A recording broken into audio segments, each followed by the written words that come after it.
Tonight on Nightstand, can young love save two fighting families? He's like the brother I never had. You have a brother. But I never had him. Then... I feel mighty. I feel rich. I feel mighty rich. It's a world of self-help. It looks like you lost a shoe. No, I found a shoe. Being a male prostitute was not something I wanted to do. So you just sort of backed into it? we play feuding families and then get some help on Nightstand, where comedy doesn't get any more better. And now, the host of Nightstand, Dick Dietrick.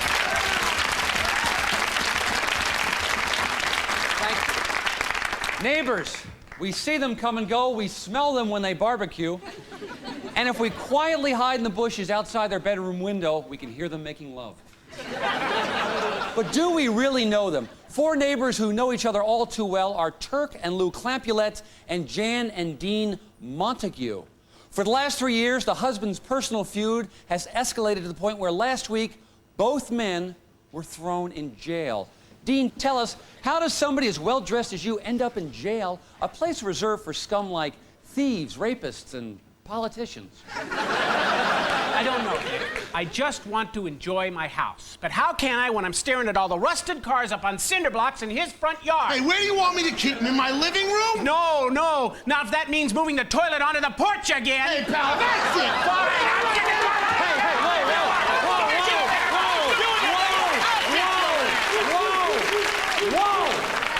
Take your seats. Gosh, let's talk to the wives. Okay, Lou, how close do you and Turk live to Jan and Dean? We live right next door, Dick. Mm-hmm. Jan, where do you live? Right next door to Lou. Now, Jan, your husband's fighting. The neighbor is ending up in jail. This is not what you imagined when you moved into your home, is it? No, it isn't. Dean and I looked forward to waking up every day in Morningwood. Morningwood, yes. Of course, you had erected it, and now you wanted to enjoy it. Dean and I really thought that we had attained the American dream. A home, a car, sex once a month. I mean, the neighborhood looked like it was right out of Disneyland. Mm-hmm. Except, of course, Lou and Turk's house. They kind of built around us. Now, Jan, you must have seen their house before you moved in. Yes, we saw it, but, The developer assured us they were moving. Hey, we were, but the sale fell through, okay? Plus, our little girl, Pumpkin, had already started making so many new friends. Yeah. Your daughter, Pumpkin? Well, that's what we call her. All the boys on the block call her Pump. Now, gang, when did all this fussing and feuding starting to get into going? it started when their pit bull, Rebel Yeller, began barking and howling at all hours of the day and night. Rebel had this worm thing that was always coming and going. I know the feeling. Look, I just wanted a good night's sleep. Is that being an unreasonable neighbor? Hey, is it reasonable that you keep waking us up every morning at 3 o'clock in the morning after watching dirty movies on television making love to your wife? Oh, this is ridiculous. The only cable we get is the Disney Channel. Oh, right. I suppose that was Dopey and Bashful doing Snow White the other night. This thing sounds like it really got out of hand. Exactly. Turk wouldn't forgive Dean for calling in the police, so he started pulling, shall we say, malicious pranks. On Christmas Eve, Turk dropped his pants and made a boomer down our chimney.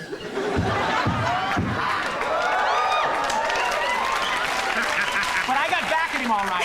Oh, really? Dean knowingly gave Turk a bad stock tip. Ooh.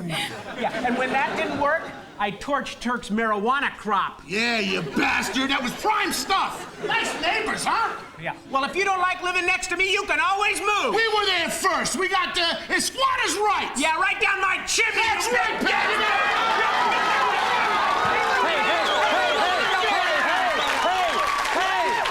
Hey!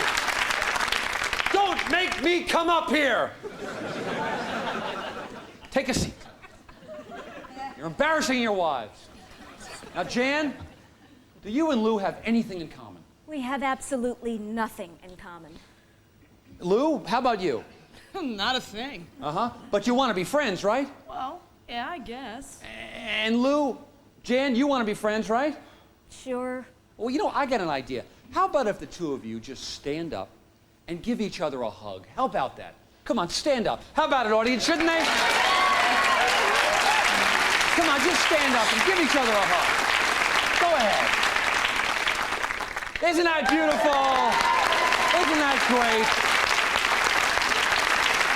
And you know, if nothing else, it's a clip we can take out of context and put in our next lesbian show. All right, when we come back, we'll have more about neighborhood hatred, and who knows, maybe I'll get Lou and Jan to make out.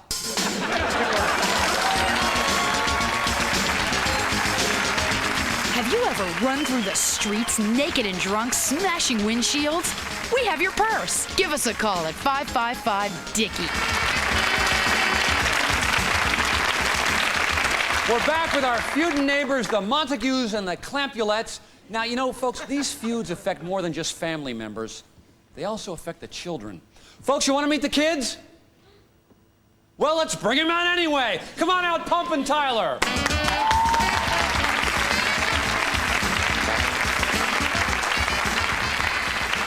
Pump and Tyler, your first time on national TV. You don't look very nervous. Actually, Mom and I were once on a Jenny Jones show. Oh, really? What was the topic? Who needs virginity? I'm with you on that one. Now, so kids, what do you think about all this trouble between your parents? Actually, it's kind of embarrassing. They're supposed to be like adults and role models. And like be friendly. Mm-hmm. Hey, I am friendly, okay? I invited to my house. For a cockfight? Hey, pal, at least I invited him to something. Sorry, I just always assumed you'd be attending some militia cotillion meeting. The hell is that supposed to mean? It means that you're a loner! Shut up! When you yell and scream like that, it really hurts me. Because you're talking about the family of the woman I love. Whoa! Here we go. Tyler, what are you saying? I'm saying she's my woman. And I love her. And I love him. Pumpkin, what are you seeing him? Well, he's like the brother I never had. You have a brother. But I never had him. We love each other very much. We're thinking of having kids. And maybe someday even get married. Marry that tramp over my dead and rotting corpse? Tramp? It was your little bastard that seduced my daughter! Mueller, get in there, get in there. Ho, ho, hey, take your seats. How many times do I have to say that tonight? Well, fortunately, we have somebody here who has an outside chance of helping you people. He's an expert in the field of social relations and annoying habits, as well as the author of his latest book entitled, I'm Helping and I Can't Get Up. Please welcome back to Nightstand our own Dr. Lonnie Lanier. Give him a hand.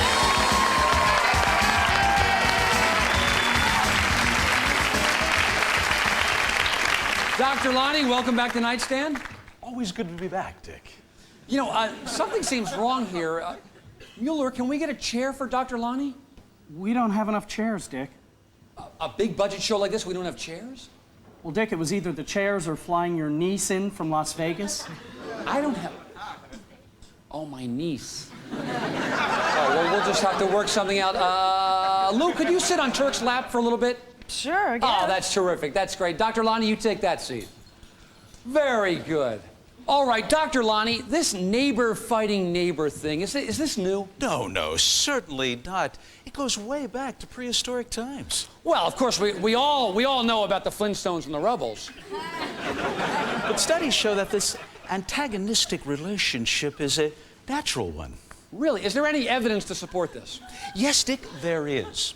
In a joint survey with the Salk Institute and Ed's Pet Store, we placed white mice into a controlled artificial society. Yeah, I think we have that experiment with us tonight, don't we? Here comes Mueller. Mueller, we can afford a cart, but we don't have chairs? Okay, well, what do we got here? Now, Dick, as you can see, we have two communities of mouse houses. Uh-huh. Now, in the mouse town with the control population and lots of room, the mice remain orderly. They certainly do look happy. Hello, Ed. Would you like to come over for a cheese martini? I'd love to, Billy.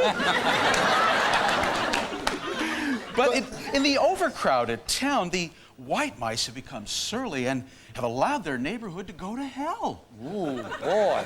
Now, this area here looks deserted over here. What happened here? Yes, that happened when the first black mouse moved in. But the black mice didn't do anything wrong. They rarely do, Dick. But the white mice moved away anyway. Folks, can we just take a moment to think about that?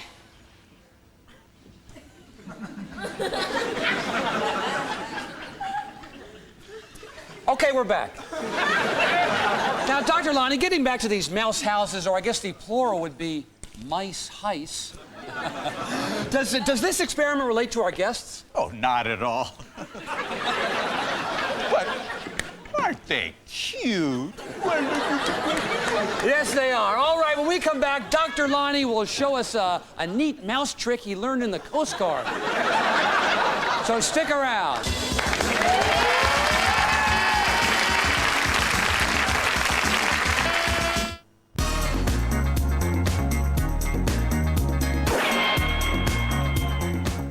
They could have called him.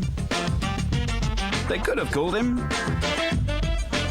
But he's known affectionately. You are lovely, you are fair, you are life and love and care.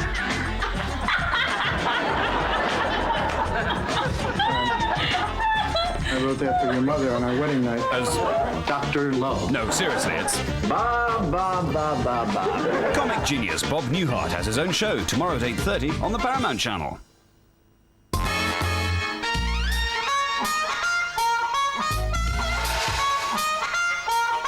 The new Mitsubishi Charisma needs no beautiful models.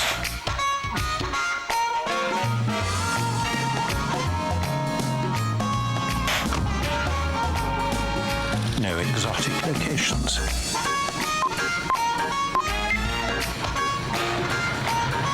And no expensive photography. And no groovy theme music. The new Mitsubishi Charisma. Some cars have it, some don't. Evenings are when you get to do what you want. Maybe I'll make him wait another half hour. Once I hear the chocolate crack, I don't care about anything else. Me, my Magnum, and my favourite film. It doesn't get any better than this. An evening just isn't complete without a Magnum.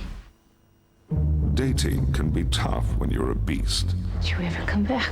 You try your best chat-up lines. You look like an angel standing there. You visit the salon for beautiful-looking hair. I hate you. I hate you. You've even taken care of that dental hygiene problem. You stay away. Will the beast ever get lucky?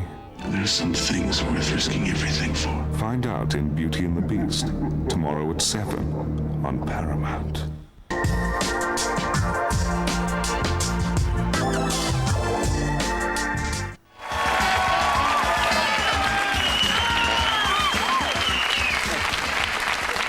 Good for the heart, thank you.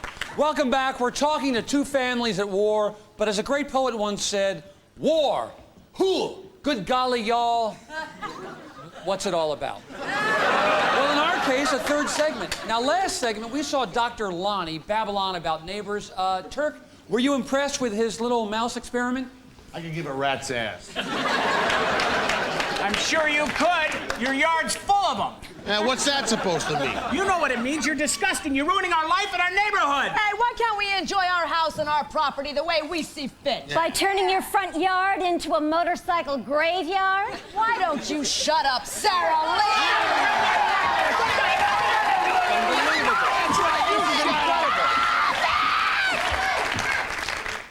Why do you always have to argue? Why can't we all just get along? From the mouth of a babe, why can't we all just get along? Can we just take a moment to think about everybody? Just take a moment.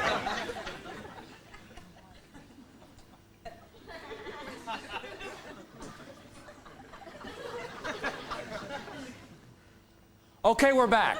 So, Dr. Lonnie, can't you do something to help these people? Well, Dick, as I was trying to say before, we do have a game that involves asking two warring families simple questions and then matching their answers to an audience survey. We call it Feudin' Families. This game sounds an awful lot like Family Feud. Don't be ridiculous, Dick. I don't even know who Richard Dawson is. I'm not playing. Neither am I. What if we make it interesting? What if the loser leaves town?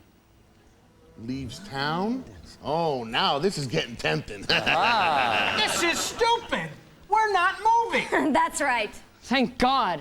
If we moved, Pump and I would never get married. All right, Dick, we're playing. Mom! Hey, you're the one who calls her slam dunk because guys always score. Oh. Slam dunk? It was just a joke. Oh, some joke. Okay, Dick, let's play the game. Start packing, big ears. Oh!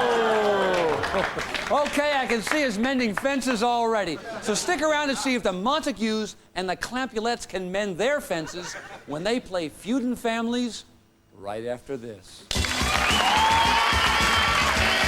Hey, you can get Dick on the World Wide Web. Cruise on by.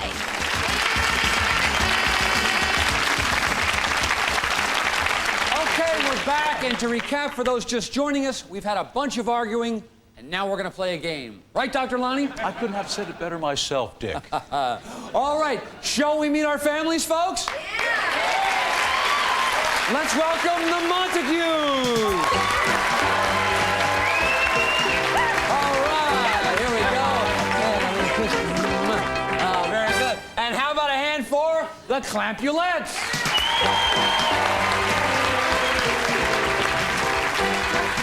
All right, here we go. Very good.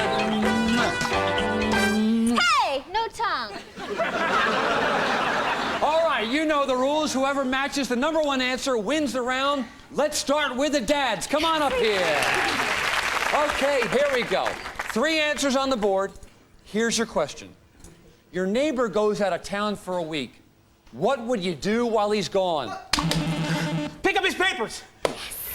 Yeah, all right, there you go. Yeah. Turk, can you beat it? Shave his dog.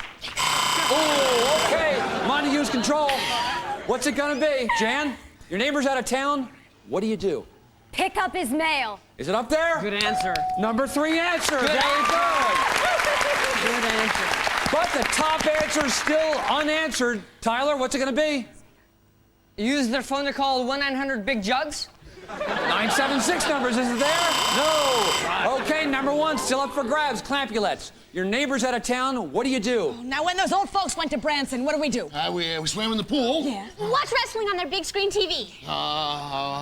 We use their toilet.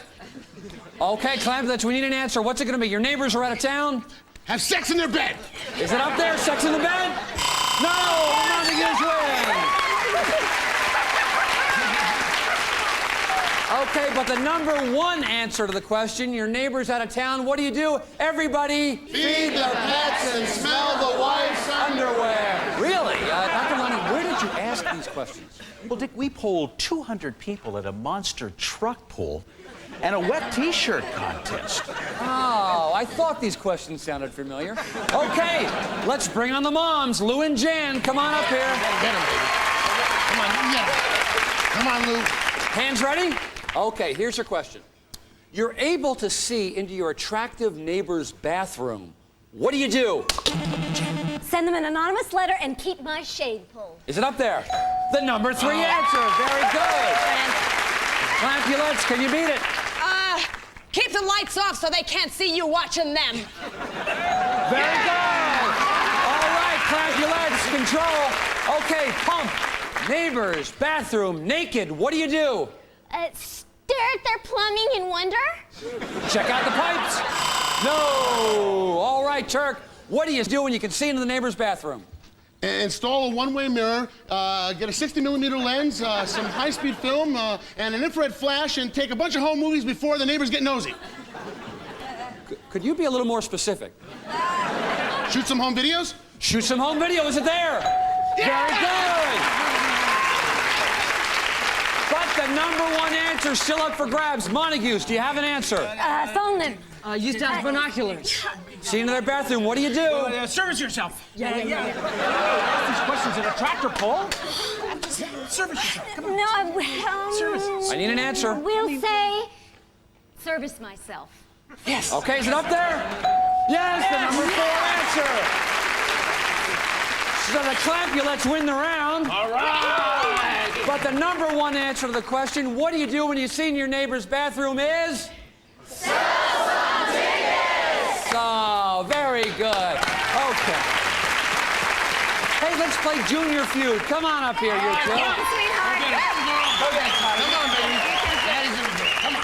All right, Pump and Tyler, here's your question. Name something neighbors borrow and never return. Pump. A condom! Is it there? Ooh, no. Okay, Tyler. Lawnmower. Lawnmower, is it up there? The #1 answer. The #1 answer. Montagues win another round. Give him a hand. All right, our final round is worth quadruple points. This, of course, makes all the previous rounds worthless. Now, only one of you will play against the clock. Who's it going to be? All right, both dads, give them a hand. Montagues, you're going to go first. So, Mueller, let's put Turk into our soundproof booth. Very good. There it goes. Okay, Dean, you're going to have 15 seconds to name as many answers as you possibly can. Are you ready? All right, here's the question. Things you would do to improve your neighborhood. You have 15 seconds. Go. Curb your pets. Form a neighborhood watch. Recycle garbage. Landscape your property. Remove graffiti. Paint street numbers on the curb. Form a children's play group. Set up a homeowners association. Volunteer to carpool. Have a block party. Very good, very good. You have 46 points. You've taken the lead by 22. All right, Mueller, let's bring out Turk. Hey! Okay, you're back with us. Oh, sorry. Okay, Turk, you got your work cut out for you. Yeah. You have to score 23 points, or you're going to have to move. Are you ready? Yeah. Okay, here's the question. Things you could do to improve your neighborhood. Go. Improve your neighborhood. Say something, you big ball! I can't think of anything! Is it up there? The #1 answer! I can't think of anything. The twin. Pack your bags, Montagues. I'm sorry. No, you gotta move. Well, we've solved another crisis.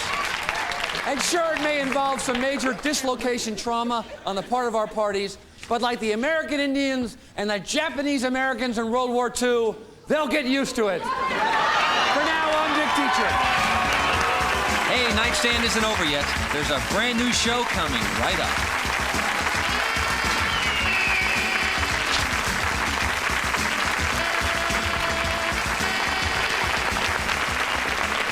Thank you. Thank you. Thank you. We've got a jam-packed show tonight, so let's eventually get to the point. Self-help. The very name conjures up helping oneself, and my first guest is one of the top self-help / motivational experts in the field. You no doubt have seen him on infomercials like this. I was afraid to get breast augmentation until I went to Robin Anthony. Before I went to Robin Anthony, I was afraid to get breast augmentation. Robin Anthony showed me how to tell my parole board to go to hell. I'm going to tell him the same thing next year. You are valuable, yes you are. And for the low, low price of $599, I will tell you just how valuable you are. Well, now you recognize him. He's the guru to the stars and author of the best-selling book, Self-Help. Don't try it alone. Please welcome Goal Brother #1, Robin Anthony.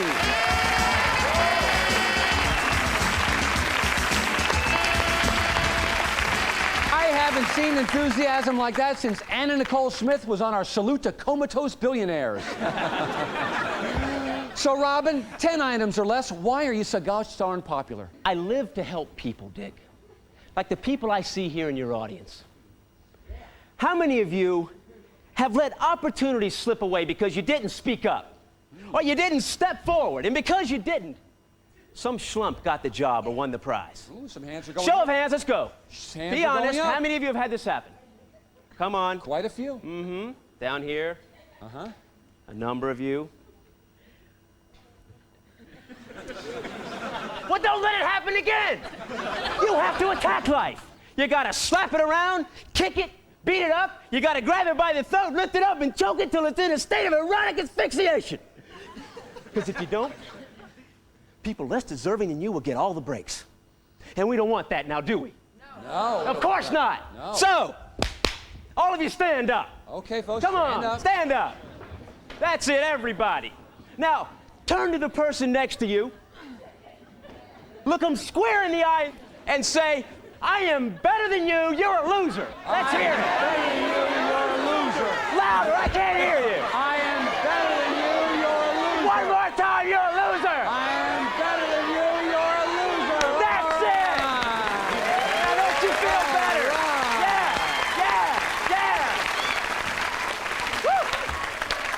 Oh, boy, pretty impressive, Robin. I didn't realize there were so many losers in our audience. All right, when we come back, we'll meet a female self-help expert. In fact, I met her backstage, and I wouldn't mind helping her myself. I might even go back for a second helping, if you know what I mean. And I think you do.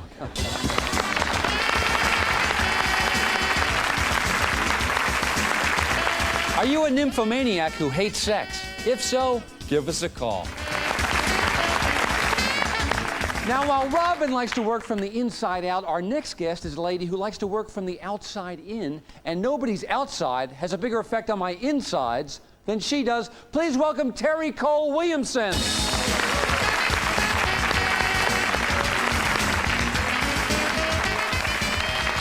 Terry, Robin, Robin, Terry, Terry, Robin, Robin, Terry. Robin and I know each other very well. Oh my gosh, that's right. You two are former lovers and now you're rivals. And here we go, booking you on the same show without letting the other person know. What are the odds of that happening? This must be really awkward for you two. Oh, no, Dick. Robin and I had a good run, but we outgrew each other, and I decided to call it off. Actually, I decided to call it off. But it's true that we are the best of friends. Oh. Well, I wish we would have known that before we booked you on the show. But as long as you're here, Terry, what is your philosophy? Let's hear about your philosophy. Well, Dick, I believe that success not only comes from within, it comes from without. If people perceive you as important, they'll treat you as important. Well, isn't that a little simplistic, Terry? Yes, it is, Dick. But I have found that success is merely a combination of honesty and simplicity. I call it onicity. Ooh, onicity. And how'd you come up with that name? Well, I combine the words honesty and simplicity. Oh, I get it. Kind of like beefaroni. Onicity. Onicity, what's that about? Well, Dick, onicity tells us that life is simple. It's direct. For instance, appearance is destiny. Like it or not, people judge us by our looks. And if you look good, you feel good. You look bad, you feel bad. Hey, you make a good point. I can't think of anything that looks bad and feels good. Exactly, Dick. I guarantee you that by developing someone's appearance and demeanor, I can help anybody. Ooh. No. They still have to learn to be aggressive and tough. Oh, it's always the same with you, that same stupid argument. Nice guys finish last. Would you please just go sit down? Excuse me, I'm talking, What okay? are you doing on this show? Thank you very much. Just go sit down. This is No, my show. just go They sit told me down. it was my show. What are you talking and about? nobody It's my even said show. you were coming. I have no idea. I haven't seen you in 6 months. Hold it. And you said there was no tension between you kids. I love it. Well, it's obvious that you two have very different approaches on how to help people help themselves. Tell you what, we're each going to give you a chance to see whose theory works best, because we've selected someone whose life seems to be in a rut and really needs to be motivated. Are you two willing to give it a shot? Absolutely, Dick. If they want to change, I can help them. I can help anybody, Dick, whether they want to change or not. Oh, well, that's the spirit. Okay, you two take your seats. Go ahead. Okay. Then let's meet the person whose life you're going to change. Folks, you want to meet Lester? Yeah. Come on, you want to meet him? Come on out, Lester.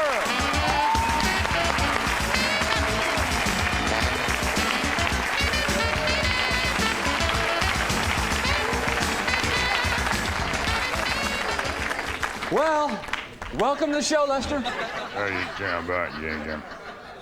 Wow. Now, a lot of you may not realize this, but Lester is one of those invisible homeless persons we see on the street every day. He stands on a corner not too far from here, and it wasn't until a week or so ago that I actually noticed him. I don't know what made me stop. Maybe it was the flat tire. Anyway, but looking at him, I knew that Lester had a story to tell. Now, Lester, things weren't always so bleak for you, were they? In fact, you were once an executive, is that right? Yeah, I owned a trophy-making factory. A trophy-making factory? I'll bet you were good at it. Oh, I got tons of awards.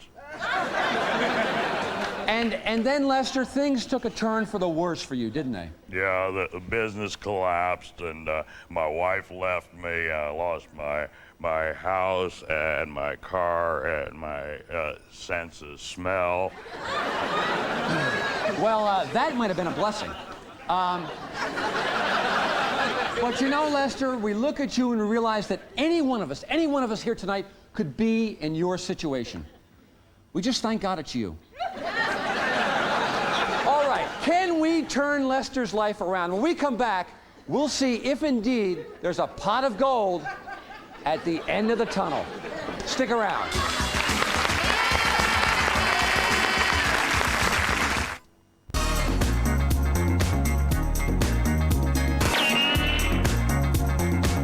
He's got one thing on his mind. Oh, yeah. And he usually forgets it. Good morning, Susan. Suzanne. Suzanne. So don't miss the only sitcom that features cross-dressing. I'm Louise's husband, Richard. And girls getting to know each other. Audrey, what's come over you? I mean, I thought I had problems. Dear John needs some therapy. Weekends at 9 on the Paramount Channel.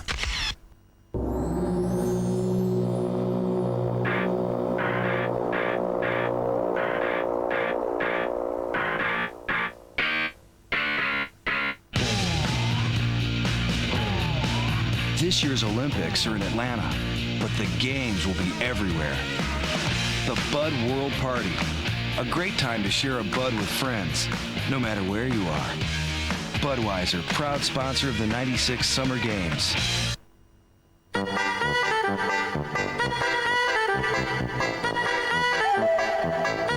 It's not easy keeping your hands clean and fresh. Every day they pick up all kinds of hidden germs, the kind some normal soaps find hard to handle. Thank goodness for Carex. While its antibacterial formula combats germs and odors, Carex gently moisturizes. Very nice. So, after every little job, make sure your hands are Carex clean.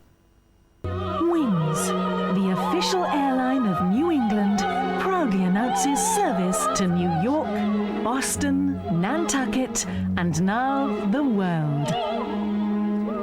Due to mechanical difficulties, we are canceling flight number 25 to Boston. Reliable. Well, would you rather go home in a body bag? And courteous staff. Another satisfied customer, huh? Wings, the world's least favorite airline, tomorrow at 8 on the Paramount Channel.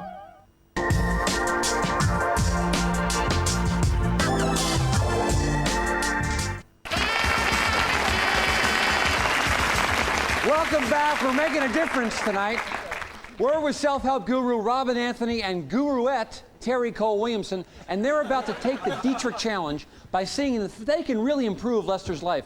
Terry by changing the appearance, Robin by changing the personality. Okay, now Terry, during the break you had a question. Yes, Dick. I'd like to ask Lester how he survives on the street. Okay, let me put that another way. Lester, street survival. How? Well, sometimes I beg for money, and other times people just give it to me. Ah. If I may, Dick. Yeah. Which method works best for you, Lester? I guess pulling down my pants and yelling at people.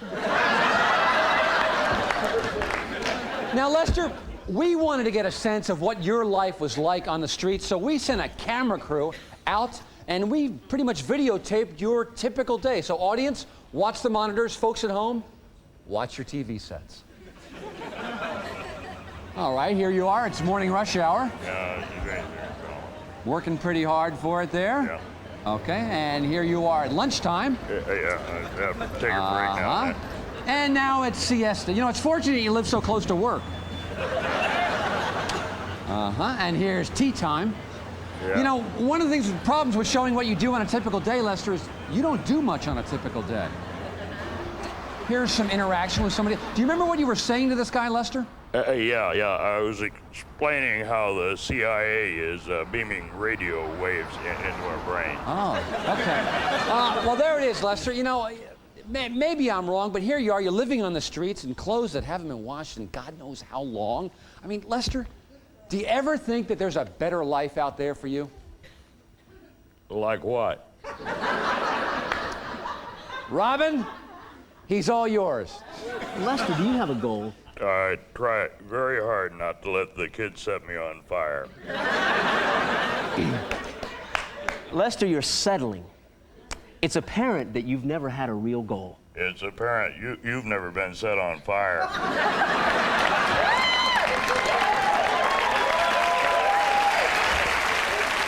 I hear you, Lester, but you gotta aim higher. You need to have a real goal. Would you agree with that? Of course you would. I mean, Lester, wouldn't you like to be like me? Wouldn't you like to drive around in my Rolls Royce, wake up every morning on cool satin sheets, wear the best clothing, date the most beautiful women? Wouldn't you like that, Lester? Of course you would. I mean, and Lester, you can have it. I can? Yes, you can. Just close your eyes.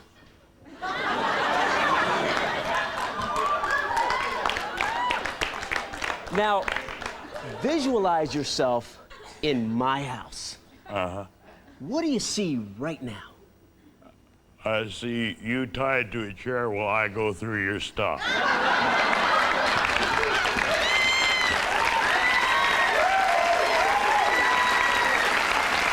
That Robin, that's a start, Dick.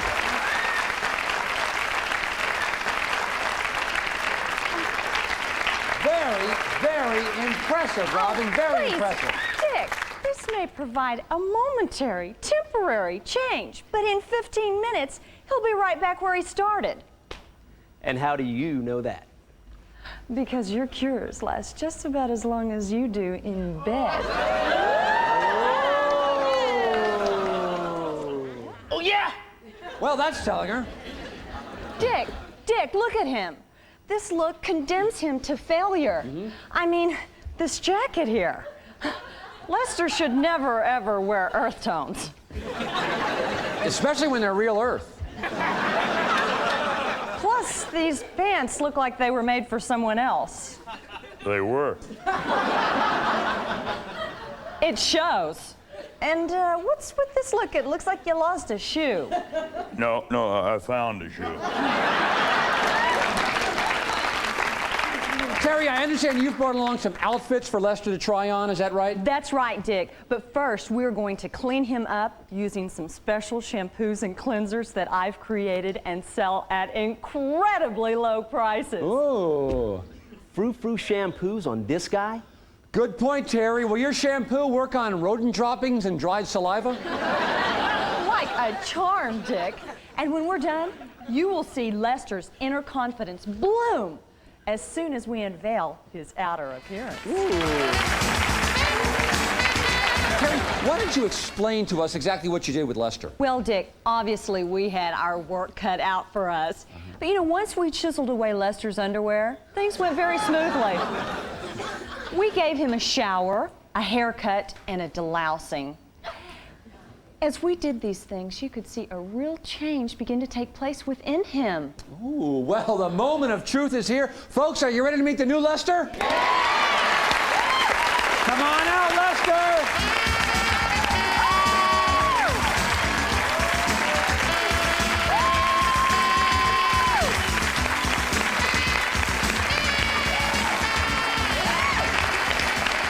Well, Lester, it's quite a change. How do you feel?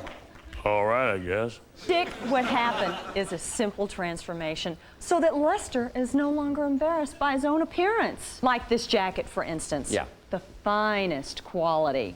It has a gorgeous silk lining. Ooh.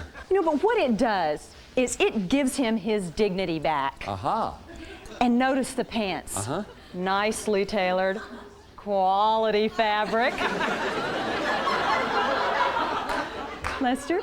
And the belt, it's of the finest alligator. Can you see that buckle? Isn't that just fantastic? That's Let's undo this, yeah. Lester.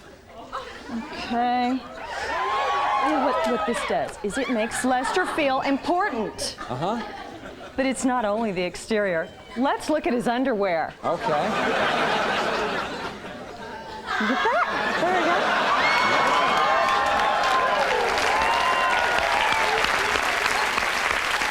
Notice, Dick, it is of the finest silk. I mean, this underwear screams success! Right. Now tell us, Lester, doesn't it feel great? They feel okay, but I'm not sure how absorbent they are. These are superficial changes, Dick. You have to change the inside or the outside is worthless. To think otherwise is frankly ridiculous. Oh, well, it's no more ridiculous than your silly choke life by the neck message. What the hell do you know? When I found you guys were pitching your butt as a cocktail waitress. Whoa! Oh, yeah? Well, at least I wasn't selling my butt. Whoa! Dick, he was a male prostitute. Oh, okay, audience, now hold your disgust. Remember, there are two kinds of male prostitutes. Yes, there are the male prostitutes who sell themselves to men, but there are also the male prostitutes who sell themselves to women. Yeah. He sold it to men, Dick. Okay, you can throw up now. Trust me, being a male prostitute was not something I wanted to do. So you just sort of backed into it? Is that it? Oh, no. No, people, please. What I'm trying to say, he was just trying to make ends meet. Oh, no, people, please. It's okay, Dick. The lessons I learned changed my life. And they changed hers, too. That's right, Terry. You were a follower of Robin's. Okay, yes, I once fell for his phony message, but believe me, I paid for it. Oh. If that's the way you feel, then why are you trying to steal my phony message? Steal it? Steal it! You're trying to steal my ideas, my techniques, my business. You don't have any business. Everyone knows you're broke. You've run out of suckers who'll give you any more money. That's not true. It's not true. She's lying, and I can prove it. Just send me $399 and I'll show you how. Make that $249. No, just send in anything at all, just send it in. Or maybe you're an older gentleman that just needs a younger escort. You are a pathetic, wimpy loser. And I, for one, will no longer lower myself to sharing the same stage with you. I am not! Oh! I am not a loser! You are better than you are! Oh. You're a loser! You are the loser! I'm better than you are! You see that, don't you? I'm better than she is. She's the loser.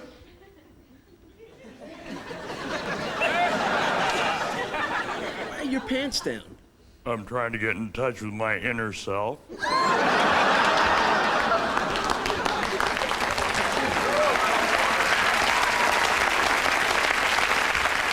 So, Robin, how you feeling? She's right. My whole life's a sham. Life isn't worth living. I'm a failure. I'm like him. It's not that bad. The important thing is you're doing what you're doing the very best way you can do it. Yeah, sure. No, that's the truth. That's what makes you special to somebody, and that's yourself, and that's all that matters. Take my life. It's not exactly perfect, but it's better than most. What do you mean by that, Lester? Well, it's like when you find a Whopper in a dumpster. Yeah, Whoppers. Yeah. Do you look on that Whopper as half eaten or half uneaten? Wait a minute. That is stupendous, yet so lucid. Wait a second.